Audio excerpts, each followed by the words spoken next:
प्रेम हा शब्द ऐकता क्षणी नाक मुरडणारी प्रिया आज स्वतःच कोणाच्या तरी प्रेमात पडली होती। आजच्या कलियुगात प्रेम म्हणजे फक्त एक खेळ आहे असे म्हणणाऱ्या त्या प्रियालाच प्रेमरोग झाला होता। त्यात तिच्या घरातील मंडळीही स्ट्रिक्ट होती आणि सगळ्यात महत्त्वाची गोष्ट म्हणजे तिच्या आईचा तिच्यावर असलेला विश्वास तिला तोडायचा नव्हता। तशी ती साधी भोळी होती। तिचा स्वभाव अगदी साधा होता। तिला जास्त कोणाशी बोलायला आवडायचं नाही। तिच्या मित्रमैत्रिणी खूप होत्या, पण मित्रपरिवार सोडून ती फारशी कोणाशी बोलायची नाही। अशी ही प्रिया, जिला या प्रेमरोगाने याडच लावलं होतं। प्रियाचं तसं म्हटलं तर वय कमीच होतं। जरी ती कॉलेजला जात असली तरी पण प्रेम कुठं सांगून होतं। ती 12वीमध्ये होती। कॉलेज सुरू होऊन काही महिने झाले होते। तिची ओळख एका मुलाशी झाली जो तिच्याच वर्गामध्ये शिकत होता। मात्र तो वेगळ्या गावातून होता आणि ते कॉलेज प्रियाच्याच गावात होते। 11वीमध्ये कोरोनामुळे कॉलेजमध्ये मुलं जात नसल्याने नवीन कोणी मित्रमैत्रीण झालीच नव्हती। मोबाईलमुळे त्या दोघांचा संपर्क झाला होता। रोहन असं नाव होतं त्याचं आणि ते दोघेही एकाच वर्गात असल्याने ओळख करून घ्यावीच लागली। रोहन ही स्वभावाने तसा शांतच होता। ते दोघेही आता एकमेकांजवळ फ्रेंड्स म्हणून चॅटवर बोलू लागले। ऑगस्टचा महिना होता आणि 15 ऑगस्ट जवळ आला होता। तेव्हाच वर्गामध्ये मॅडमने सांगितले की आझादी का अमृत महोत्सव या निमित्त रांगोळी स्पर्धा ठेवण्यात आली आहे। मॅडमने प्रियाला उठवलं आणि या स्पर्धेमध्ये भाग घ्यायला सांगितला। तिला इतकीही सुंदर रांगोळी काढता येत नव्हती, तरीही मॅडमने सांगितल्यामुळे तिने आणखी 2 मैत्रिणींना घेऊन त्यात भाग घेतला आणि रांगोळी काढली। 15 ऑगस्टला सर्वांसमोर त्याचा रिझल्ट सांगितला। प्रिया आणि प्रियाच्या टीमचा 1 नंबर आला होता। तिला तर विश्वासच बसत नव्हता।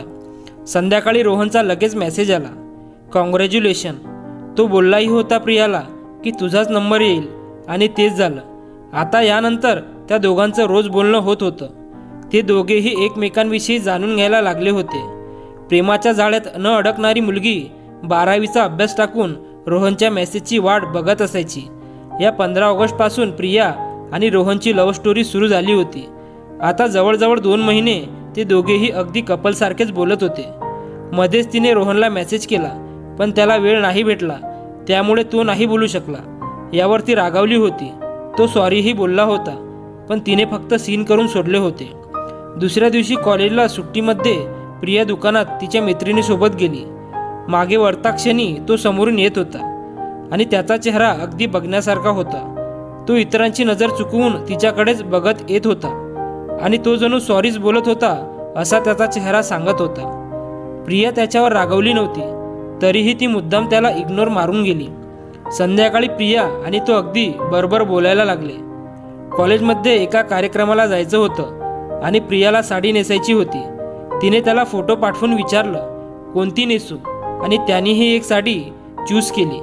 दुसऱ्या दिवशी दोघंही एकमेकांना बघत होते। प्रियाला डान्सची आवड असल्याने ती डान्स करत होती आणि तोही तिच्याकडेच बघत होता। त्यानंतर आला तो म्हणजे टीचर्स डे। प्रियाला मराठी हा विषय शिकवायचा होता। तिने त्याला सांगितले तर तो बोलला, तू बिंदास शिकव, मी आहे ना।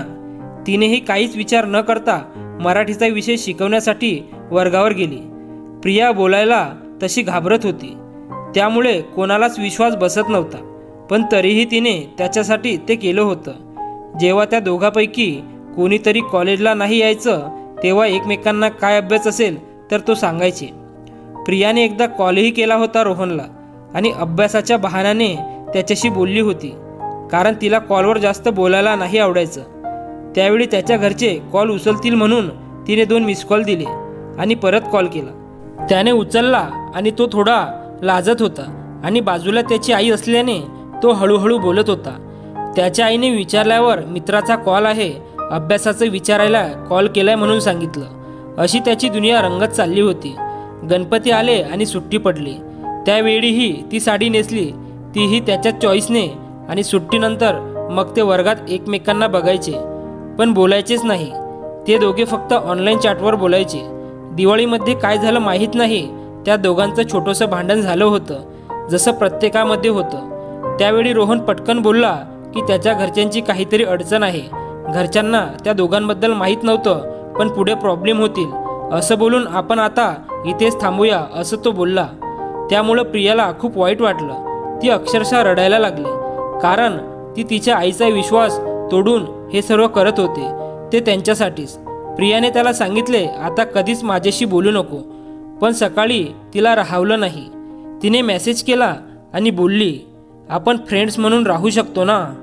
रोहनचा या गोष्टीसाठी विरोध नव्हता, त्यामुळे ते दोघे आता फ्रेंड्स म्हणून बोलू लागले, फ्रेंड्ससारखे मस्करी करू लागले. पण इथेच लव्ह स्टोरीचा एंड झालेला नाही. हा लव्ह स्टोरीचा फक्त ट्रेलर होता. पिक्चर तो अभी बाकी है मेरे दोस्त.